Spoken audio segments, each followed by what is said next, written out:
नमस्कार, जोहार झारखंड देख रहे हैं आप और मैं हूं आपके साथ सोनाली सिंह। बुलेटिन की शुरुआत करते हैं और इस वक्त की बड़ी खबर पाकुड़ से, जहां पाकुड़ के लिट्टीपाड़ा में भीषण सड़क हादसा हुआ है और ट्रक और हाईवा की जोरदार टक्कर हुई है और इस टक्कर के बाद दोनों गाड़ियों में आग लग गई है और हादसे में 2 लोगों की जलने से मौत भी हो चुकी है। लिट्टीपाड़ा के धर्मपुर के पास की ये पूरी घटना और टीवी स्क्रीन पर आपके एक्सक्लूसिव तस्वीरें देखिए। घटना सड़क हादसे में 2 लोगों की जलने से मौत हो गई। ट्रक और हाईवा की जोरदार टक्कर हुई और जिसके बाद दोनों गाड़ियों में आग लग गई और इस दौरान 2 लोगों की जलने से दर्दनाक मौत हो गई। और पाकुड़ से हमारे सहयोगी नंदकिशोर मंडल फोन लाइन पर जुड़ गए। नंदकिशोर, अभी क्या कुछ जानकारी इस पूरे मामले को लेकर, हादसे की क्या कुछ वजह इस और दोनों में ड्राइवर और खलासी की जलने की बाहर नहीं निकलने की वजह से पूरी तरह से जलकर खाक हो चुकी है।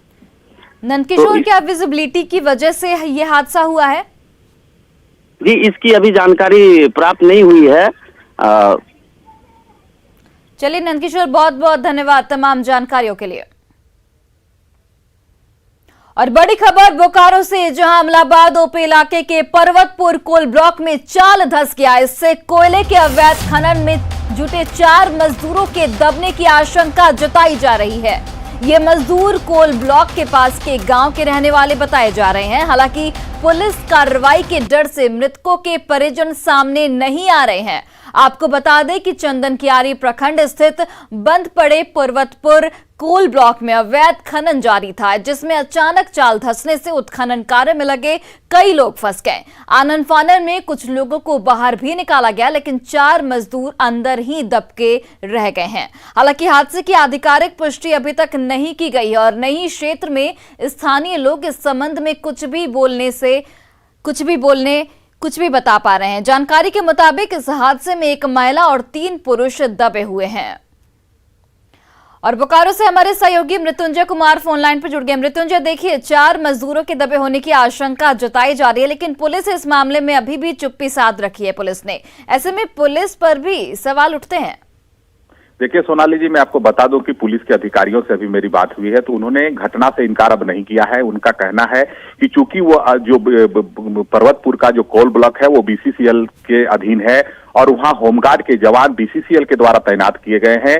अब किस परिस्थिति में इल्लीगल माइनिंग वहां हो रहा था, इसकी अब वो लोग जांच करेंगे। कहीं ना कहीं उनका कहना है कि अभी तक कोई भी जो परिजन है, जो अगर कोई मिसिंग है तो उसके परिजन अभी ने आकर थाने में इस तरह की कोई लिखित सूचना नहीं दी है। फिलहाल पुलिस का कहना है कि मौके पर हम लोग जरूर गए थे, वहां जाकर पूरा मुआयना किया है, लेकिन अभी तक अंदर से किसी प्रकार की कोई बात सामने नहीं आई है। लोग भी कुछ कहने से इनकार कर रहे हैं। लेकिन सबसे बड़ा सवाल है कि अगर बीसीसीएल के द्वारा इसे अधिग्रहण किया गया था, वहां सुरक्षा गार्ड तैनात थे, तो आखिर किस परिस्थिति में यहाँ इल्लीगल माइनिंग हो रहा था, आखिर इल्लीगल माइनिंग होकर कहां जा रहा था, ये सबसे बड़ा सवाल है। अब यह जांच का विषय है। पुलिस ने अब इससे इनकार नहीं किया है। घटना की बात उन्होंने, क्या बीसीसीएल प्रबंधन की ओर से कुछ बयान सामने आया है इस पूरे घटनाक्रम को लेकर? देखिए सोनाली, मैं आपको बता दूं कि चूंकि बीसीसीएल के अधिकारी यहाँ नहीं रहते हैं, वो धनबाद में रहते हैं।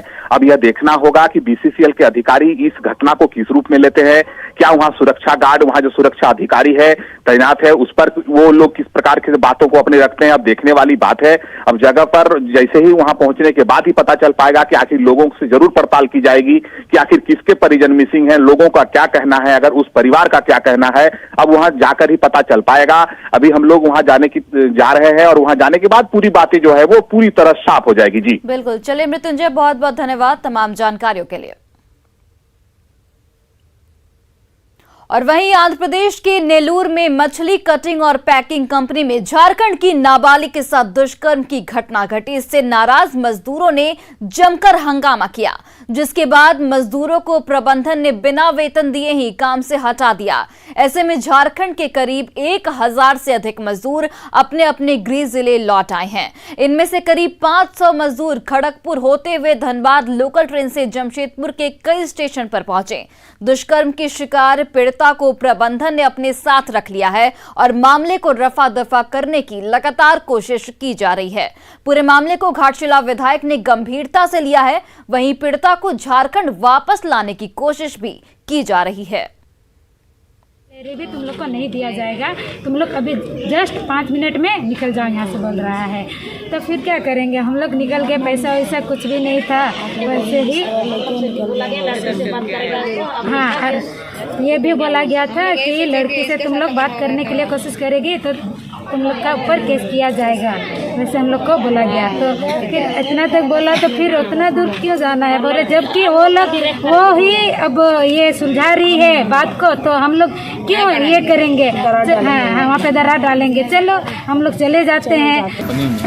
जो के बच्ची के द्वारा बच्ची पर बलात्कार की घटना की गई, जिसको विरोध में उस कंपनी में कार्यरत झारखंड के तमाम किसी भी इलाके के लोग थे, सारे नौजवानों ने, मजदूरों ने, महिला पुरुष सब मिलकर के विरोध प्रदर्शन किया। और उस विरोध प्रदर्शन के स्वरूप आज के दिन का जो आज वीडियो आया है, इन मजदूरों को वहाँ की कंपनी ने निकाल दिया और मामला को सलटाने का प्रयास करके उसको रफा दफा करने का चेष्टा कर रहा है। तो बिल्कुल देखिए, इस दरिंदगी पर अब कई सवाल भी उठने लाजमी है और सवाल उठता है कि दरिंदगी और दरिंदे और कंपनी प्रबंधन पर कार्रवाई आखिर कब तक की जाएगी। कार्रवाई की जगह श्रमिक को काम से आखिर क्यों निकाला गया, क्योंकि 1000 श्रमिकों को बिना वेतन दिए काम से निकाला गया है। मामले को दबाने में आखिर कंपनी प्रबंधन क्यों जुटा है, क्यों नहीं उचित कार्रवाई इस पूरे मामले को लेकर की जा रही है, और बिना वेतन दिए काम से मजदूरों को आखिर क्यों निकाला गया। ये तमाम सवाल हैं जो न्यूज़ 18 लगातार खड़े कर रहा है। पीड़िता को झारखंड लाने में आखिर प्रशासन क्यों फेल है, क्यों अभी तक कोई कवायद नहीं की गई, मजदूरों की गुहार पर आखिर कब तक जागेगा प्रशासन, ये तमाम सवाल न्यूज़ 18 लगातार खड़े कर रहा है। और जमशेदपुर से हमारे सहयोगी प्रभंजन कुमार फोन लाइन पर जुड़ गए। प्रभंजन, सबसे बड़ा सवाल यही कि दुष्कर्म के बाद उचित कार्रवाई होनी चाहिए, लेकिन उसकी जगह पर मजदूरों को निकाल दिया जाता है। 1000 मजदूरों को करीब निकाला जाता है, वो भी बिना वेतन दिए। जी मैं आपको बता दूं कि इस तरह का मामला झारखंड के ग्रामीण क्षेत्रों में इससे भी पहले कई ऐसे आए हैं, कई ऐसे मामले हैं जो मजदूर यहाँ से काम करने के लिए, प्रवासी मजदूर बनकर काम करने के लिए आंध्र प्रदेश जाते हैं और वहाँ जाके उनकी शोषण होता है और कई मजदूर गायब भी हो चुके हैं। आज भी कई ऐसे मजदूर हैं जो लौट के नहीं आए हैं। ये पीड़िता की अगर बात करें तो पीड़िता जो नाबालिग है, इसके साथ दुष्कर्म होता है, सारे मजदूर वहाँ भी विरोध करते हैं, कंपनी गेट के सामने खड़े होकर प्रदर्शन भी करते हैं। उनका भी वीडियो मजदूरों ने झारखंड में अपने घर पे भेजा, अपने माता पिता को भेजा, जिससे यह मामला बिल्कुल सामने आया कि किस तरह वहाँ मजदूरों के साथ शोषण किया जाता है। इस वीडियो को देखते हुए यहाँ पर रामदास चौधरी ने त्वरित इस तरह की कार्रवाई की है। उन्होंने लगातार संपर्क में है कि वहाँ के जो नाबालिग जो जिसके साथ शोषण हुआ है वो वहीं पर, अभी तक वो आंध्र प्रदेश में ही है, उसे लाने के लिए वो संपर्क में है और लाने का प्रयास किया भी जा रहा है। लेकिन सवाल यह आज भी उठता है कि इस तरह के जो मजदूर यहाँ से जो काम करने जाते हैं दूसरे प्रवासी मजदूर बनकर, लेकिन उनके साथ में लगातार शोषण होता है, जिसकी आवाज जो आज भी जो है वो समय समय तो उठती है, लेकिन कोई इस तरह की ठोस कार्रवाई आज तक नहीं हो पाई है। जी सोनाली जी। प्रबंधन कंपनी की ओर से इस मामले को दबाने की कोशिश भी की जा रही है, साथ ही मजदूरों को बिना वेतन दिए निकाल दिया गया, तो क्या इस प्रबंधन पर कोई कार्रवाई अभी तक की गई है? जी, ये मामला आंध्र प्रदेश का है। वहाँ पर जिस तरह का जो वीडियो वायरल हुआ था उसमें दिखाया जा रहा है कि वहाँ पर पुलिसकर्मी भी कंपनी गेट के सामने पहुंचे थे और मजदूरों ने पूरा मजदूरों ने विरोध किया था, लेकिन कार्रवाई वहाँ बिल्कुल नहीं हो पाई है।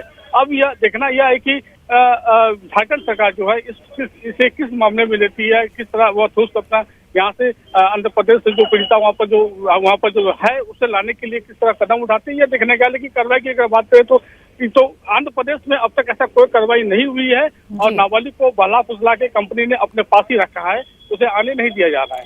चलिए प्रभंजन, बहुत बहुत शुक्रिया तमाम जानकारियों के लिए।